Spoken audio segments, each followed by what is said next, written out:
It's not valuable for people. I know Neely is off today, so She's pretty good. yeah. I guess we have the TV, so we have SAZ, who else? 13, and we're missing CHS, right? Huh. I don't know. You never know what's going to come out of these news conferences, right? How are you? Nice to see you. Nice to see you guys. Good afternoon, everyone, and it's great to be here. It's a wonderful day, quite frankly, for the future of higher education in West Virginia. Earlier this year, when we established the Washington Center for Civics, Culture, and Statesmanship, we emphasized that we wanted to renew our commitment to civic education. We said we wanted to teach students how to think, not what to think. And we wanted to ensure that the values that made America great are taught with honesty and pride. Too many universities today have lost sight of what higher education is supposed to be about. We've seen it across the country. Many of them have become echo chambers for political ideology, where dissenting opinions are not only discouraged, but they're punished. As your governor, I can assure you I will not tolerate that type of political indoctrination on my watch. In West Virginia, we want to encourage students to think critically, but also to explore competing ideas. We want our students to be truth seekers through honest debate and not shackled by those who want to stifle opinion. And that's the vision behind the Washington Center. We want students to be able to study the Constitution and our country's founding and not be punished for celebrating the achievements and advancements and the freedom that's made the United States the greatest country on the face of the earth. That's why today I'm proud to announce we found a wonderful person to lead that mission. It's my honor today to introduce the new director of the Washington Center for Civics, Culture, and Statesmanship, Dr. Patrick Lee Miller.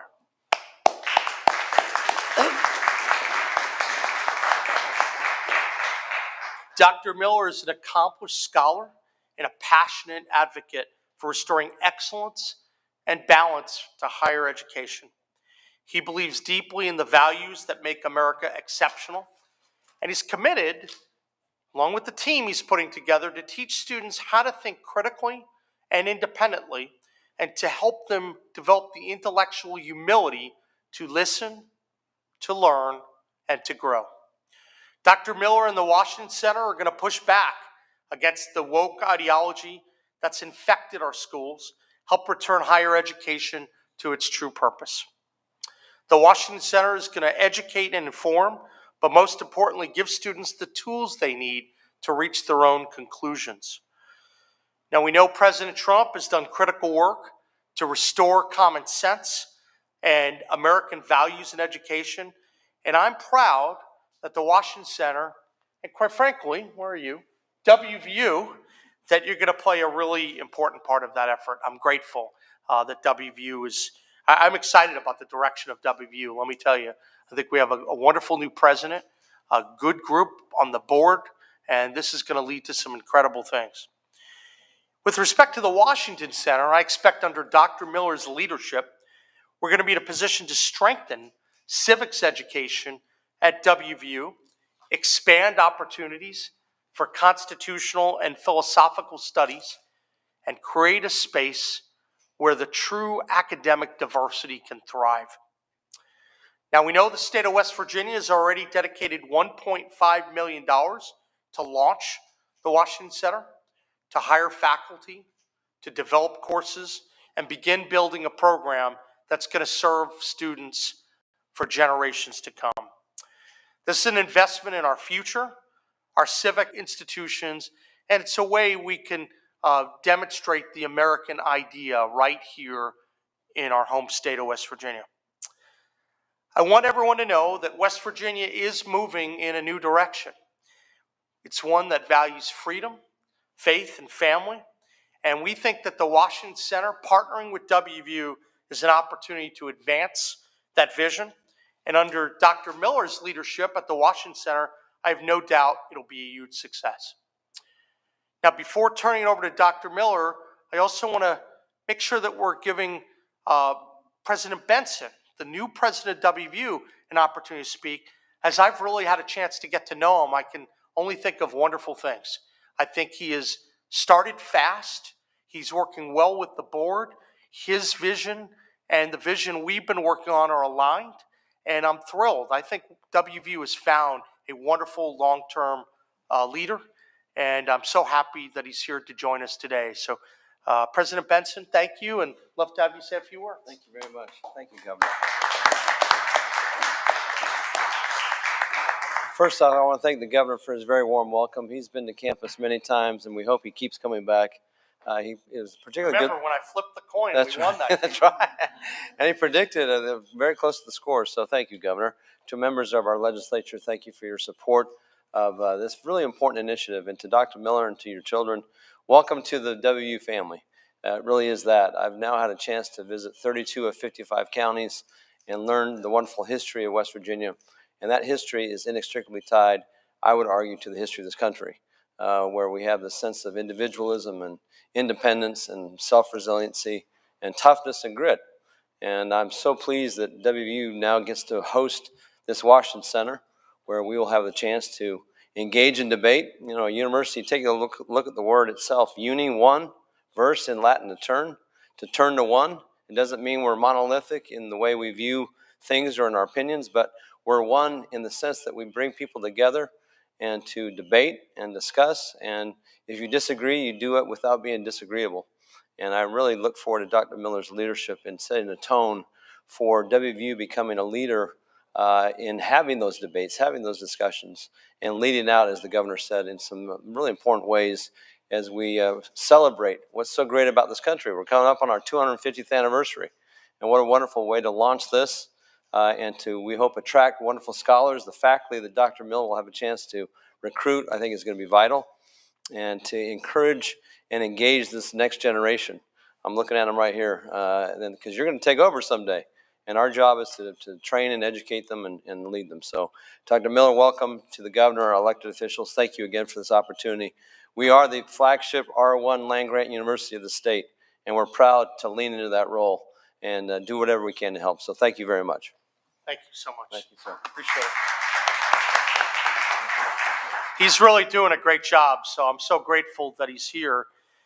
And I know we have a few more speakers, and we're going to talk a little bit about the great legislative efforts in a moment.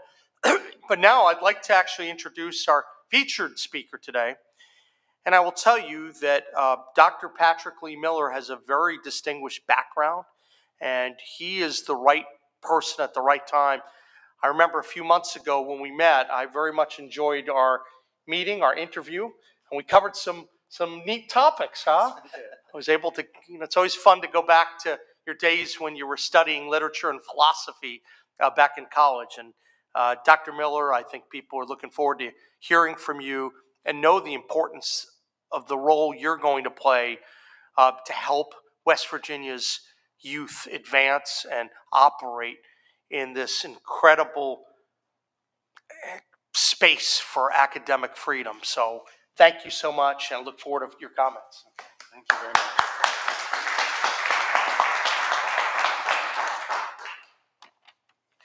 Thank you very much. The people of West Virginia, through their elected representatives, chose last spring to establish the Washington Center. Governor Morrisey has described what it is, why it exists, and what it hopes to accomplish.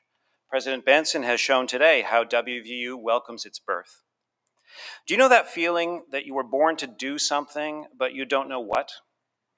I have lived with that feeling since I was a boy.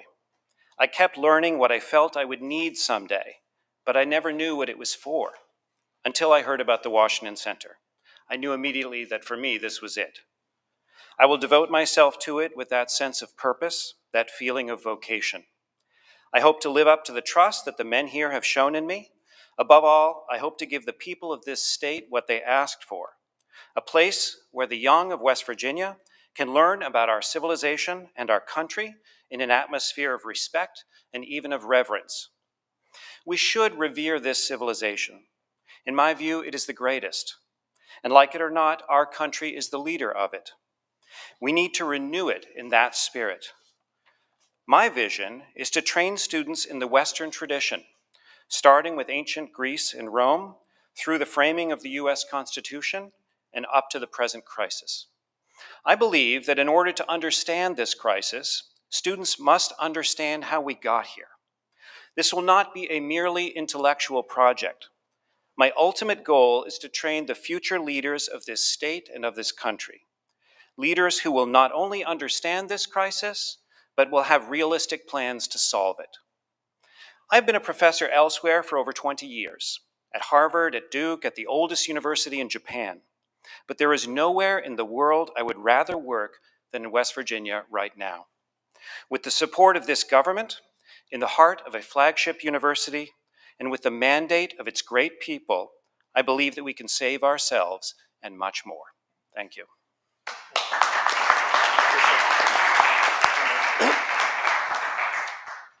Well, we appreciate those words, Dr. Miller. Now I'd like to give really the drivers of this legislation an opportunity to speak. I can tell you that early on in my tenure, I had a number of conversations with Delegate Patrick McGeehan, and he kept focusing on a couple of these specific bills, and we talked a lot about it.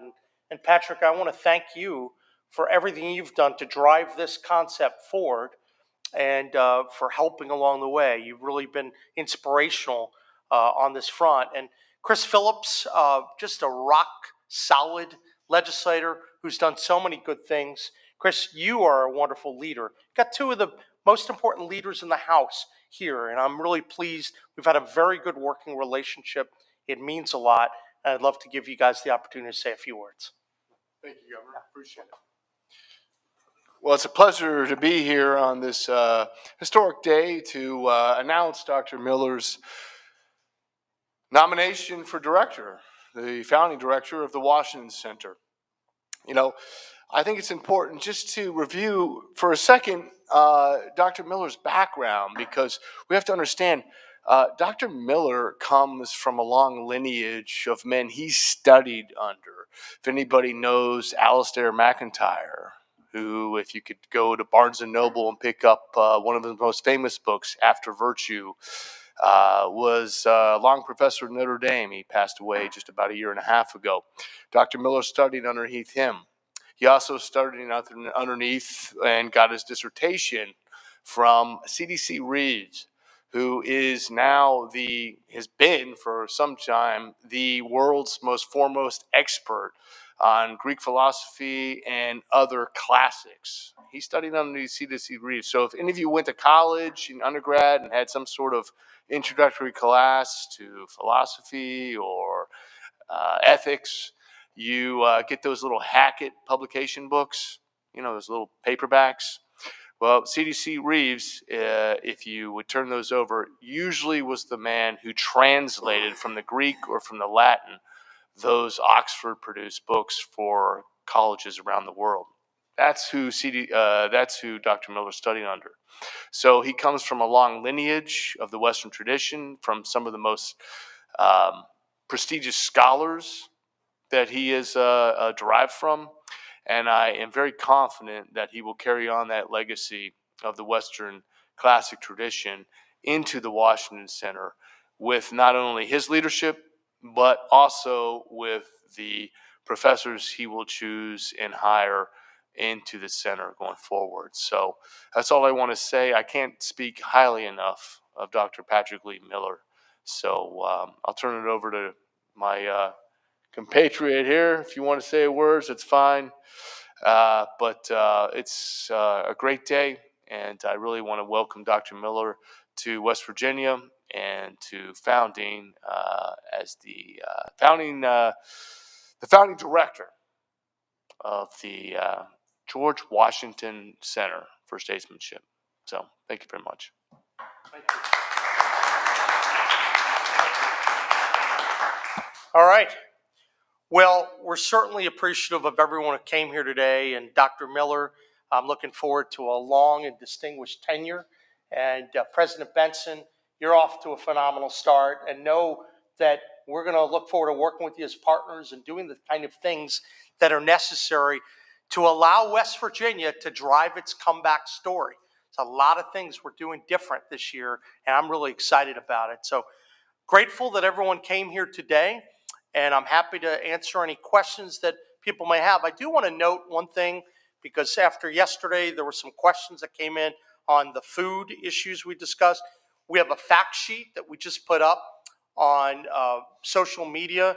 I would urge everyone to take a look at that to get the factual information as opposed to what's coming out of some on the other side.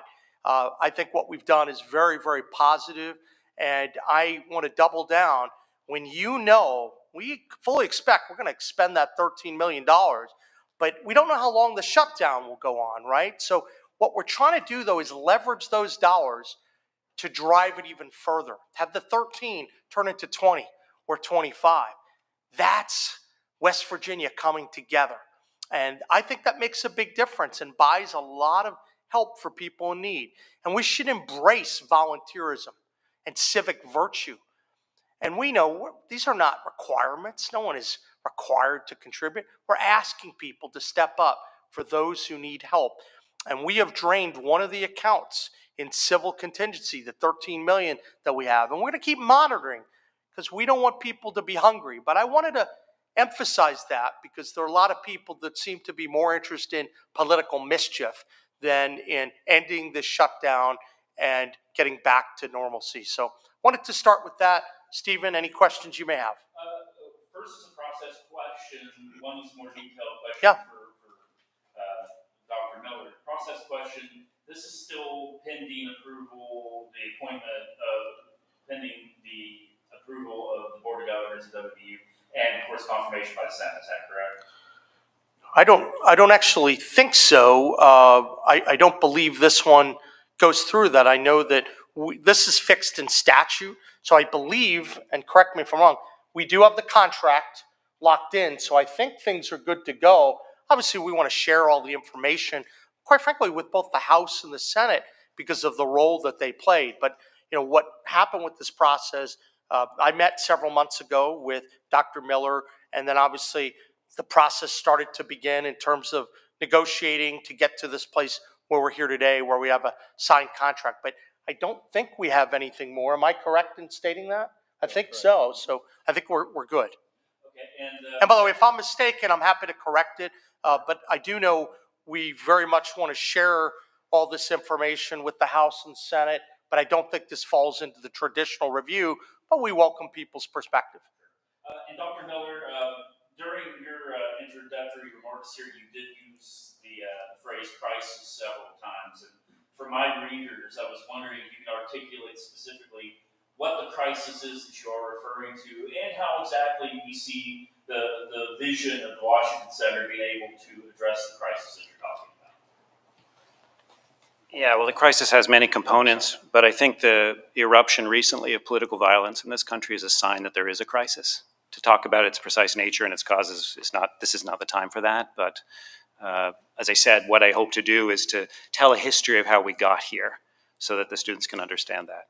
And I want to ask you one follow-up question because you have a really interesting biography with dealing with Roman and Greek classicals information. I know that the WVU can refer to that as well. I know you try to use that information to try to apply it to modern events and modern issues. So talk about using that background specifically to address some of the issues that we are kind of going through here. So I'll just refer to the one I just mentioned, which is political violence. There's a lot in common between the assassination of Charlie Kirk and the assassination of Tiberius Gracchus in Roman history, and that was the beginning of the decline of the Roman Republic. What that set in motion was a series of reactions, counter-reactions that just got exaggerated more and more over a century until they ended up with the Emperor Augustus. So that's one period that my center is going to have students scrutinize very carefully to see what we can do differently. Thank you. You're welcome. Guys, any other questions? SAZ, OWK, anyone else? Well, I want to say thank you. I'm a little bit bummed because I'm prepared to with some of the facts on some people that haven't been here today that asked some questions last week. So I'm always eager to field questions and make sure that the public knows what's going on here under the Golden Dome. So, Well, I am going to ask an unrelated question. Yeah. You know, I asked you yesterday in regards to the court hearing up in Fairmont. Oh. To the long-term care, and obviously there was a ruling. In Yeah. that Oh, yeah, now yeah. That is allowing those hospital sales to Sure. go forward, and that's supposed to, you know, be finalized Yeah. at the end of the week. So comment on that and having that issue kind of answered that process. Absolutely. So, Stephen, as you recall yesterday, I expressed optimism that we would eventually prevail. You can never predict whether you're going to win at the circuit court level or Supreme Court level, but you know when you're right in terms of the legal issues, and it was so clear that we had the authority to do what we did.